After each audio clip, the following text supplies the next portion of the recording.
ఎవరు ఎవరికి తోడవుతారో, ఎప్పుడెందుకు విడిపోతారో, మమతను కాదని వెళతారు, మనసే చాలని ఉంటారు. ఎవ్వరి పయనం ఎందాకో అడగదు ఎవ్వరిని, బదులే దొరకదని.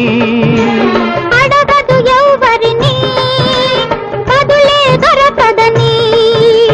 ఓ బాటసారి, ఇది జీవిత రహదారి. ఎంత దూరమో, ఏది అంతమో, ఎవరు ఎరుగని దారి ఇది, ఒకరికి సొంతం కాదు ఇది. ఓ బాటసారి, ఇది జీవిత